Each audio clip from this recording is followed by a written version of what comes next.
Happy Sunday, you bunch of beauties, and welcome to the Jaden Show. I've got a wonderful, wonderful show for you today. I am going all the way back to the UK to meet singer, songwriter, musician, and producer, the amazing Dan Raza. You're going to love him. You're going to love his vibe. You're going to love his music. So I think we need to start the show by listening to a little bit of that. This is called Water Reflects What Is Shown. This is Dan Raza.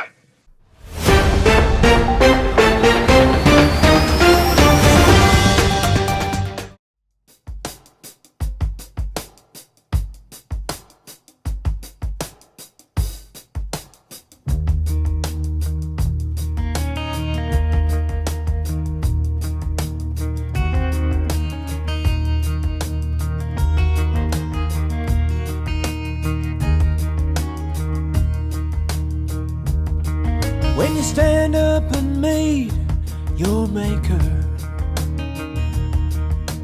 naked as the day you were born, you can shout, you can scream, say you're all free from sin. But water reflects what it shows. Water reflects what it shows. Water reflects what it shows. You might fly like an angel, sink like a stone, but water reflects what it shows.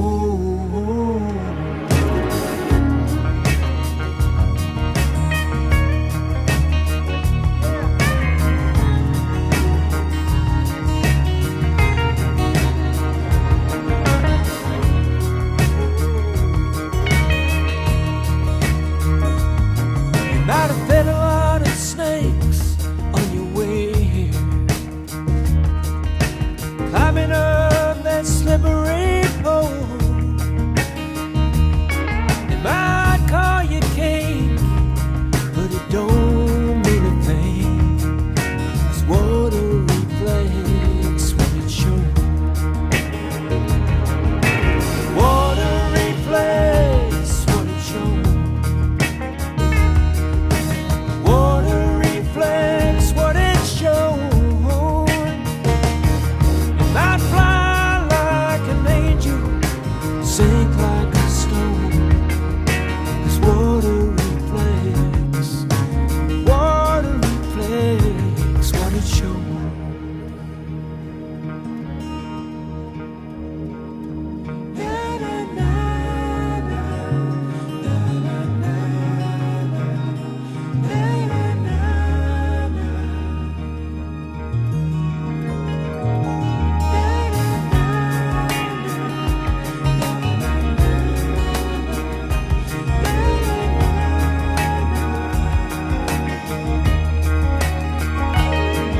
You can tear down the walls into heaven. Command Jesus, come give you a home. Straw dogs are on, don't bark so loud anymore, 'cause water reflects, water reflects, water reflects what it shows.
What a super cool track. I know you desperately want to meet him, and you will in a couple of minutes' time, but we're quickly going to a Jaden Show commercial break.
Hey guys, I wanted to take this opportunity to let you know about the Jaden Show commercial break starting now.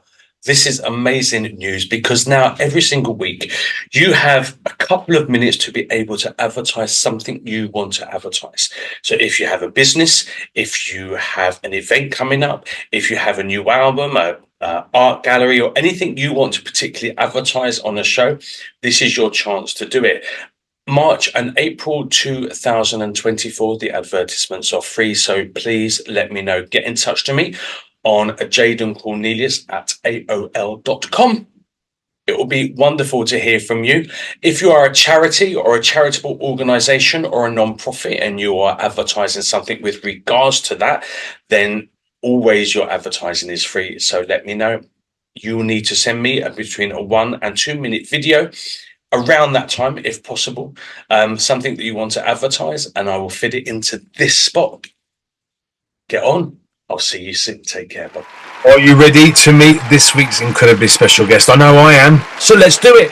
Let's go and meet the amazing Dan Raza, this week's Jaden Show special guest.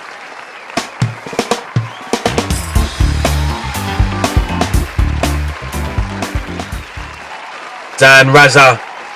Oh my God, welcome to the Jaden Show, mate. How are you? I'm doing really well, thank you, Jaden. I'm really happy to be here. Thanks for having me, mate. Super lovely to have you as a featured artist on my show. I've been listening to you all morning, mate. Like, just love what you're doing. Love the quality of what you're doing. Love your voice, love your vibe. Although there isn't just, for me, there's not just like one vibe in your music. You've got so many different kind of flavors that just really sit. It's like the nicest curry you've ever had. Like, you know, it's not just this and just that. It's not like this is definitely like Madras. No, it ain't. There's other flavors in there as well. It's like really beautiful music, mate. I love what you're doing. Thank you, man. I love that. I'm going to use that quote on my website. It's like the best curry you've ever had. That's awesome. It really is, yeah. And, you know, I'm not going to spend the day in the toilet tomorrow, so it's even better. But if I did, music would be accompanying me. Oh, I love that. I wouldn't probably put that bit in the quote, but yeah, love it. Thank you, man. When did it start? For Mini Raza, yeah, when did it all start? What was you like as a kid? What was going on around you musically? Like, tell me a bit about like your youth. Yeah.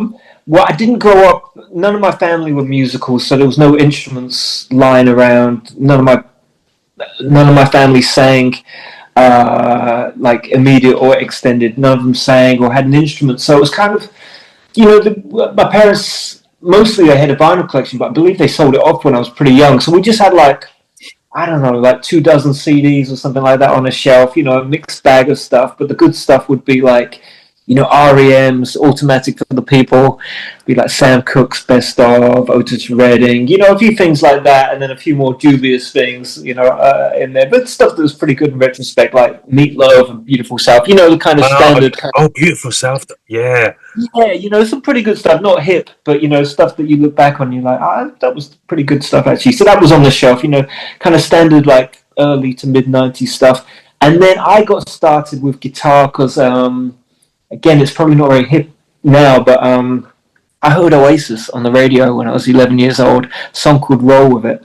And it just went through me like electricity. It was something about those super distorted guitars, that attitude, and that kind of like razor blade voice that Liam Gallagher had. It just connected with me. I was coming home with my dad from football training in the car. I heard it and I was like, whoa. And I went to Woolworths like a couple of hours later, picked it up, the single.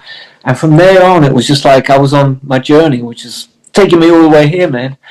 Good old Woolworths. See, they should never got rid of them, quite frankly. Never got rid of that. It was great. With the pick and mix and everything. Oh, and the best days waiting for that single release. Oh, yeah. And like, oh my God, I've got to get there. I've got to get there to make sure they're not sold out because I need them. Right? Because I grew up in a small town in Bedfordshire as well, so there was no like record shop. There was no HMV or Tower Records or Sam Goody, where to go to Milton Keynes.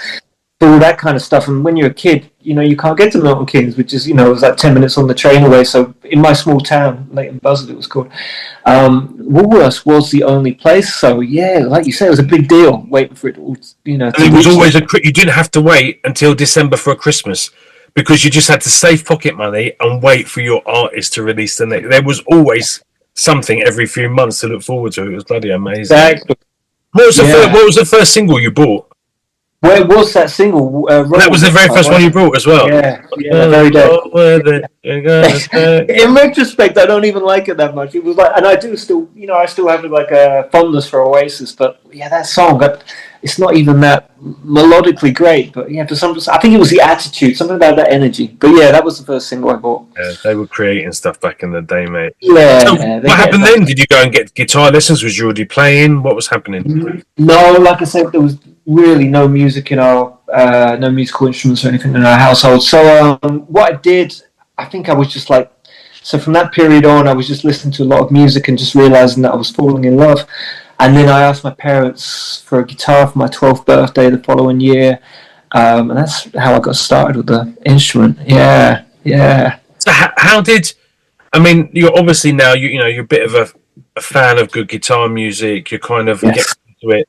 When did the writing, the kind of the beginning of Dan Raza start? Like the artist that you are now.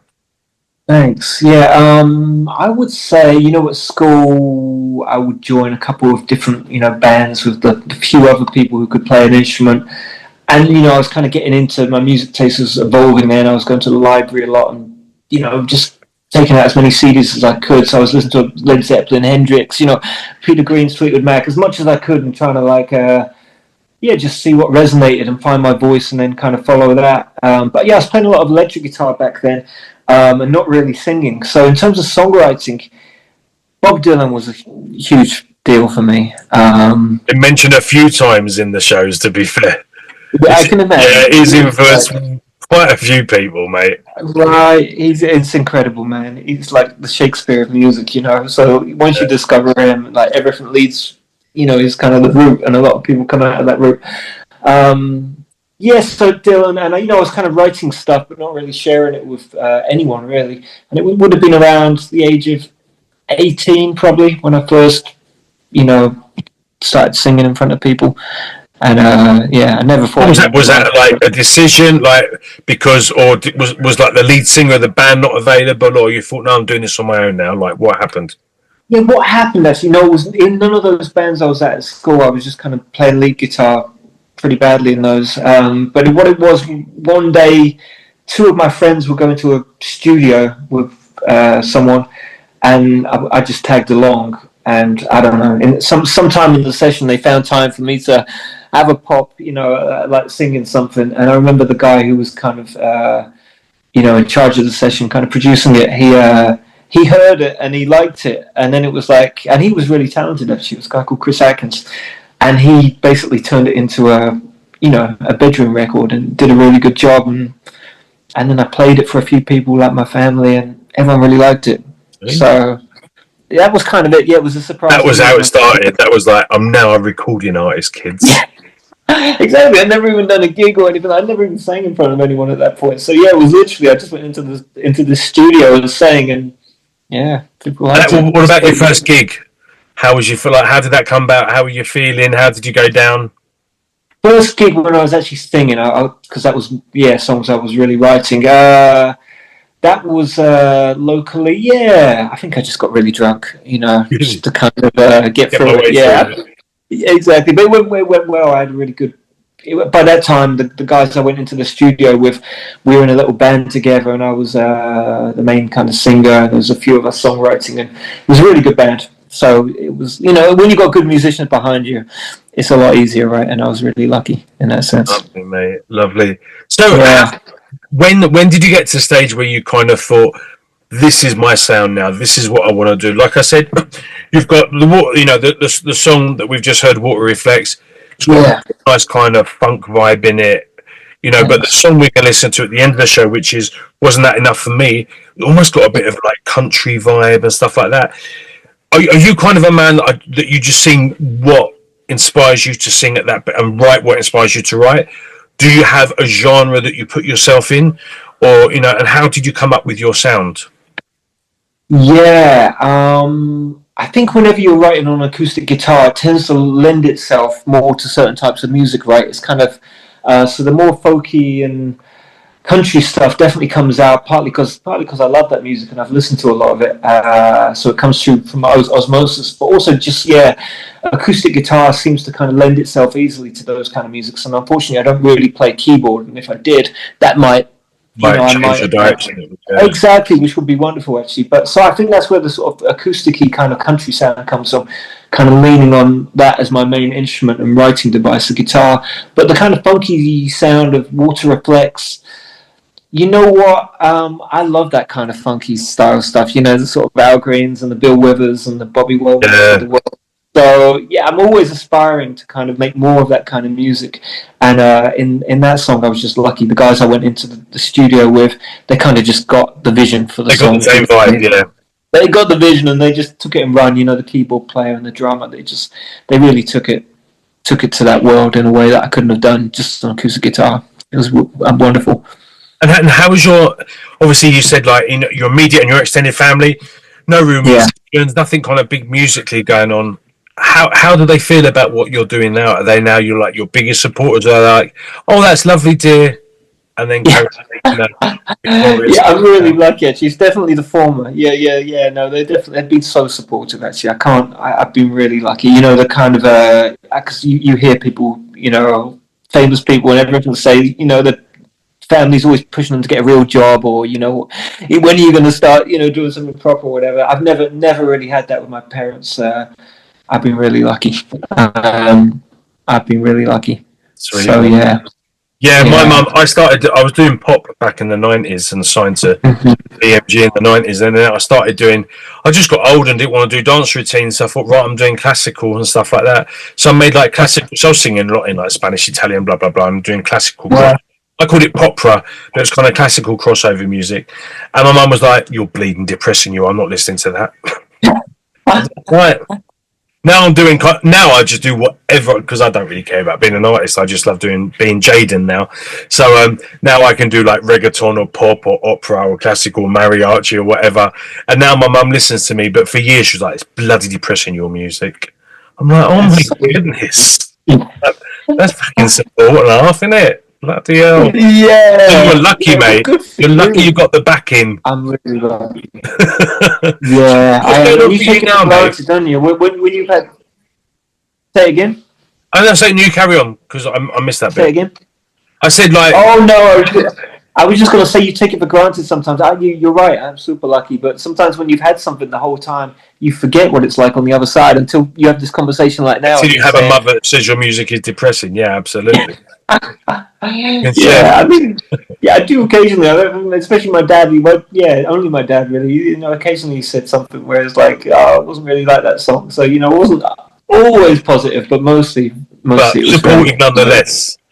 exactly. Biggest fans and your best critics, probably. Yeah. What's going on for you now? What's happening for you at the moment?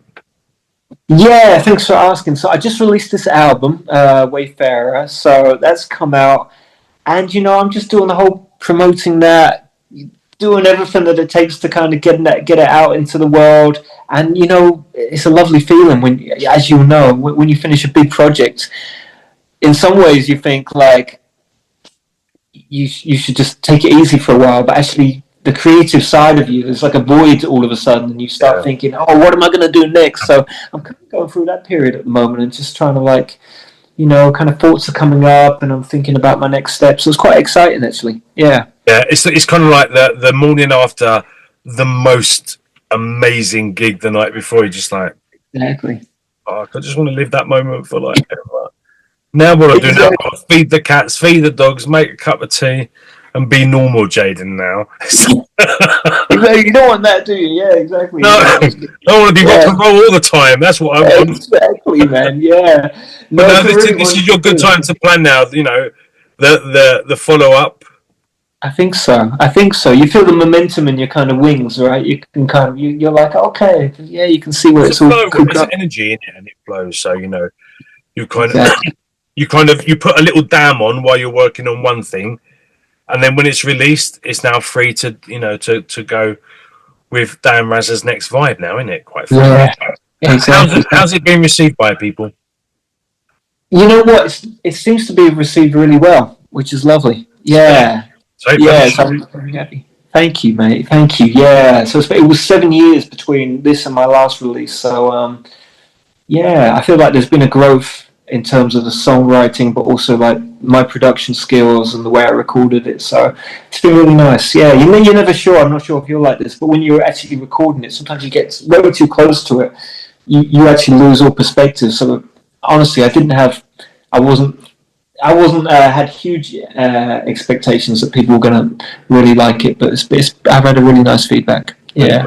No, I'm very much like, I'm really not my fan. I enjoy singing, but I don't sound like Luther Vandross. And if I don't sound like Luther Vandross, I don't want to sing. But I do sing because I can do it and because I enjoy it. So I never ever. I mean, maybe in my 34 years of singing, I've probably heard a few tracks that I was like, "Oh man, that was lovely, boy. You done good." Yeah. But no, not normally. No, normally I'm just like, I'll do my best. I thought I can't do any more than that. So, but don't ask me if I like it, because I'm probably not. I'm always going to find something like, shit, that bit sounds. Oh shit, I could have done that better. And I'll never release anything if it's left up to me. So there's a famous quote. I can't remember who said it, but they said, I don't know. But anyway, art is never finished. It's just abandoned. You never really get to. If you really love art, you're never completely satisfied. Usually you can see the fault lines, and you know exactly all the places where it could have been better. Same with me. There always has to be that. Okay, hands off now. That's it. Let the universe do what it wants with it. So it's like I never get to a stage where I'm particularly happy. So I get to a stage where I'm just like, right, that was fun. What's next? Exactly. Exactly. People don't like it. I don't care. If people love it, even better. I enjoyed it, so that was the main thing. And when you get to my age, mate, you kind of really, I mean, it's very tragic, and I don't want any violin playing, but you're kind of grateful for small mercies.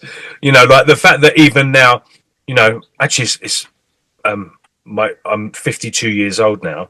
So, like when someone says, oh, Jaden, do you want to release a dance track or do a reggaeton track? Whereas, before I was like, no, I'm a classical crossover singer and I can't veer off this particular path. And now I'm like, I can bring it. I'll do whatever you want, mate. Like, I just enjoy the journey of becoming. And I think life is art, isn't it? I think you get to a stage where you continue just to add colour to your palette and to the canvas, and then you abandon it at your death, quite frankly. How it is, because especially when I was famous becoming famous in the 90s, this is your kind of your route. This is what you're doing musically, and God forbid you put a harmonica or a saxophone or something different in there, because then you're not sticking to the genre of your music. and it was a nightmare, and it actually became a little bit conveyor belt and more boring. And then I think as you get older, well, as I got older anyway, I was like, I can play with my voice. Like I'm not gonna sing Nessun Dorma the same way as I was singing Dua Lipa, because obviously I have to create my voice is going to be way more pop and flavored in Dua Lipa, and my voice is going to be more like this in Nessun Dorma, right? So I'm always going to be Jaden no matter how I do it. And I think now I'm at the stage, it's different because I'm not a recording artist per se, and I don't have a genre. I'm just doing Jaden now, which has actually been amazingly liberating. So when someone comes to me and says, Jaden, I want a little white boy vocal on this reggaeton track, you up for it? I'm like, shit, of course, mate, let's do it. Right. This summer I'm releasing a dance track, kind of a Avicii kind of style called Take Me Home. And then in November, I'm releasing like a kind of a much darker kind of dance, possibly EDM, kind of more Depeche Mode kind of style. But I'm also I'm recording stuff in Spanish, and it's kind of like I just add, like you said about the artwork, and you're kind of doing that as well just by being Dan Raza, really. Like I said, Water Reflects and Wasn't That Enough for Me are two very different vibes, but that work perfectly together because the common denominator is Dan Raza's flavour, who Dan Raza is, so they work. I think we're lucky in a way, because like you say, you were signed in the 90s and there was like an expectation of you stylistically, and it sounds like it got to the point where you didn't have that freedom, and maybe it sounds like it stopped being as much fun, whilst now you can do whatever you want. And same with me, and I haven't got like a big label telling me what to do, and in some ways it would be lovely to have that label, providing opportunities and maybe financial stuff, but at the same time you've got to embrace what is good about that situation. Absolutely. For both of us. Absolutely. It means we can whatever they provide financially, you've got to pay back. It's never a gift. Right. I was watching this interview with I don't really want to mention his name, but one of Jay-Z's producers back in the day, and he was kind of saying, that you might as well just get a bloody bank loan out and get a good promotion company, and do it all yourself. So he said, and if you're not even doing what you like doing, for that, if you find yourself, exactly. So I think we're in a good position. I think it does all tie together. Like you say, you can be doing different genres or slightly different voices or whatever, but as long as your heart's in there and you're connected to it, then like you say, there will be that that thematic kind of river of Jaden running through all the tracks. Yeah. Dan Raza as well. As long as the heart's there, I believe that. No, man. Yeah. What's your future hold, dude? My future hold. That's a good question. What are you doing? I have no idea. I'm not sure, man. That's quite good, really. Yeah, I don't know. Excited, yeah, why not? I'm kind of open to it. Like I say, I'm just, as long as I can keep feeling excited about, what I'm doing, like what we're talking about now, as long as you can keep, it's a wonderful feeling to finish a project and then being curious and excited about what you can do next. That's just, it's just exciting. So I have no idea what really comes next, but I'm excited to find out, and I feel like I'm growing and learning, and and as a result of that, I can get better, and I'm just curious myself to find out. Promoting the stuff you're doing, promoting Wayfarer, yes. Apart from world domination, I think it's quite open, really, isn't it? To be fair. Sorry. If you mean in the immediate future, what am I doing? Yes, I'll be. I'm gigging and maybe putting together some plans to do some shows with a band. Let's see. Nice, mate. A little different. Yeah. Where can you're quite prominent on social media at the moment, aren't you? Where can people find you? Yeah, I'm quite active, especially on Facebook. So Facebook's a good place for people to find me. Instagram as well. I don't really use Twitter so much, but you can find me on most of those channels. Well, kids at home, YouTube. You need to be subscribing to his YouTube. Yeah, and realise how important it is. Right. Like that one click changes our lives. I remember when I recorded this reggaeton track, It was really good. It was with a black Mexican artist here. So he was like bad boy rapping in, we'd co-written the track. I'd written the melody and the singing bit. He wrote the rap and stuff like that. And a few record companies were really like, we love this, man. It's a really good vibe, like the difference in, everything. And then they said, but you don't have enough YouTube followers. I'm like, so you love everything? Yeah. But because my mother hasn't subscribed as well, you ain't giving me enough. Well, okay, fine. Don't worry about it. Yeah. And I don't think people totally understand. You need a certain amount of subscribers before you start getting the advertising. And it's a lot, mate. It's like 10,000 or something, isn't it? 10,000 hits on a video or something. Right, and just seeing people like subscribing to your channel, I believe you can't monetize the channel until you've got, I don't know, 1,000 followers at least, and I think I'm still short of that. So, yeah, anyone watching this video, please subscribe to Jaden's channel. Please subscribe to my channel, and we'll be super grateful. It's come out of his lips, kids. You have to do it. Otherwise, well, it just because we don't make any money. Well, we don't make so much money these days through album sales and other stuff. So yeah, that's just a real simple way that people can kind of help out if they. We don't make hardly anything, and if you probably tallied up how much we spent on our profession and how much we've made from our, but luckily we don't do it for the money. We do it for love and because we artistically we don't have a choice because it's part of who we are. But if we did it for the money, I wouldn't be a bleeding singer, mate. That's exactly what I would be, but I wouldn't be a singer because unless you're kind of like up there and being invited to Diddy parties, you ain't getting anything. Frankly, it's very minimal. So kids, you're so right. Do everyone a favour. Everyone you've seen on my shows, you need to be subscribing. It's just kind of how it rolls, quite frankly. Mr. Raza, I know you have to get off because I know Tottenham are playing today. And yes. So this is the other side of Dan Raza. Right? Yeah. You mentioned about being a soccer player when you was a kid. Yeah. You still play soccer now? No, I haven't played for a while, but I loved it growing up, and my dad used to coach like at a professional level, semi-professional.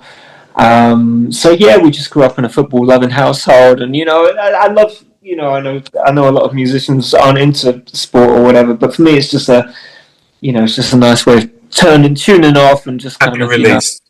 Yeah, right. Yeah. But just don't bugger up your voice shouting too much. Yeah. Unfortunately, we don't get to cheer too much when you're a Tottenham Hotspur fan anyway, so it kind of mostly it's just like head in the hands, just like getting a drink of alcohol. Just like, oh my god, okay, put the kettle on. Exactly. Again. Yeah. Mate, I really, I love your music. I love what you're doing. So I've been listening to you all morning, and it's been really amazing. People at home, you've met him, you love him. Bloody well, follow him. You've seen running through the whole of this interview. All the links to his social media running along the bottom of this screen. And also you'll find them in the title page of this episode as well. So make sure before you finish your cup of tea and your packet of Watsits that you go and check a brother out. Go and show him some love and support. Make sure you're following, subscribing, sharing and liking. And even tell those that you don't particularly like, because maybe you could form future friendships by sharing his music. Who knows? It's just full of opportunities. Dan, thank you so much for being a guest on the Jaden Show. We're in touch. I'm kind of, a little bit psychic. I'm thinking maybe 2026. Kind of long, like the vibe of, wasn't that enough for me, that kind of music. I think there could be a collaboration with Jaden Cornelious. Love that, Jaden. I think that would be bloody lovely, but I need to get my studio sorted out first. But yeah. That would be so much fun, man. Really cool. Yeah, we'll do it for you. We'll do it for all our YouTube fans. So if you subscribe, you get to see it. If you don't, fuck yeah. Quite frankly, that's how we're. How many subscribers do we have to get? Like new subscribers to make this happen? Well, I would like to get up to 2,000. I've got like one. I don't know, Matt. Many. I've got 1,600 maybe. So we're talking 400 subscribers. Oh, like yeah. So no, 500. Okay, 500. Let's go crazy. So before you get a video and music from Jaden and Dan, we need at least another 500 subscribers each. Let's Once make it happen. That, me and Dan are going to touch base and bring you out a song. Okay. I love that. Sweet. Love that, that's man. our challenge. That's your challenge. Quite frankly, Dan, you're a bloody wonderful diamond geezer, mate. I wish you all love and success in the universe. You've got amazing talent, and we're in touch because we've got to find 500 singers. Quite frankly. Yeah. And thank you, Jaden. That was so much fun. Thanks for doing this. You're more than welcome, mate. And when your new releases come out, let's get together. Let's do another Jaden show and chat about what's happening in the world of Mr. Raza. Thank you, buddy. Thank you. Lovely, mate. You take care. Have a wonderful new week. Thank you, Jaden. You too, brother. Buddy. Bye-bye. What a superbly lovely guy. And I'm loving that. I'm loving leaving the show on an audience competition. So now, if you want to hear a collaboration with me and Dan, you need to be getting us 500 followers more. So ask all your friends, ask all your neighbors, ask all your family to subscribe to our YouTube channels. We need 500 subscribers more, and then Dan and I are in conflab about our collaboration. That would be super exciting. I would love to do it. So if you guys can make that possible, please get on. But we both have to have 500 followers more, not just one of us. So if you can do that, that would be great. Dan, thank you so much. You are super wonderful, super talented. Really loved having you on the show. You beautiful people at home, what can I say? I love it that you come and see me on Sundays and meet my wonderful bevy of friends. There's some beautiful talent out there, and I'm really blessed to be able to share them with you. Please make sure you have subscribed, supported, liked, tweet, shared, commented, etc., etc., and also checked Dan out on all of his social media platforms as well. Make sure you're doing that. And if you're really bored and want something to do, you can come and follow me on mine as well. I'm going to leave you with another very beautiful song. It's actually my favourite song as we speak by Dan at the moment. It is called Wasn't That Enough For Me? I hope you have a really blessed new week. I hope you have a wonderful, wonderful, wonderful time until I see you again on the Jaden Show next Sunday with another spectacular guest. OMG. Life is just amazing, right? I will see you next Sunday on the Jaden Show. Stay beautiful. This is Dan Raza. Bye-bye.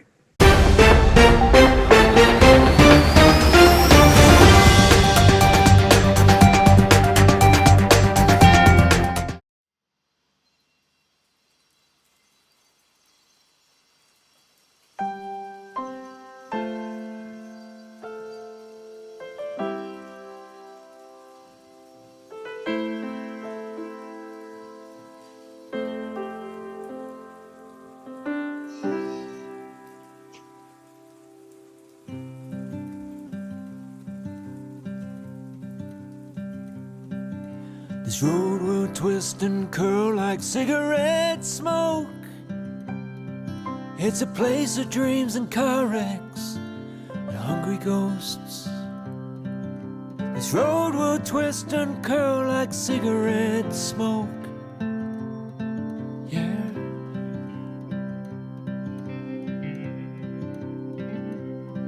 For I saw you in my rearview, standing there. There were tears in your eyes, and you would cut your hair. For I saw you in my rearview, standing there.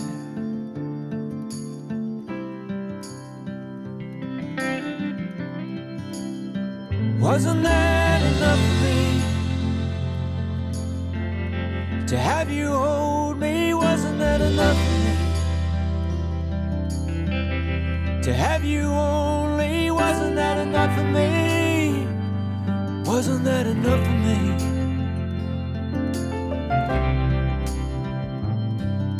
This highway will play tricks upon our minds. It will steal away some treasures, leave a few behind. This highway will play tricks upon our minds.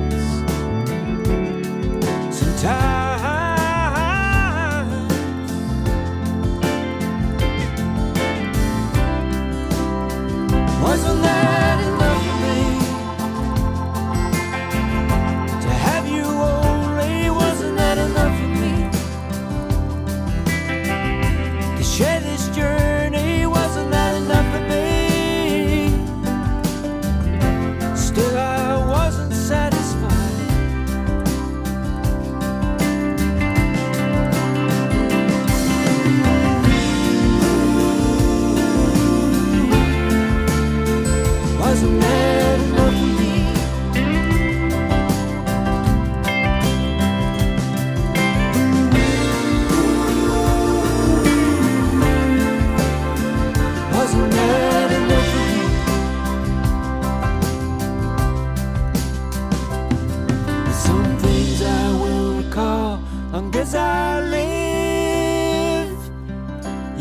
kiss on that last morning and the smell of your skin.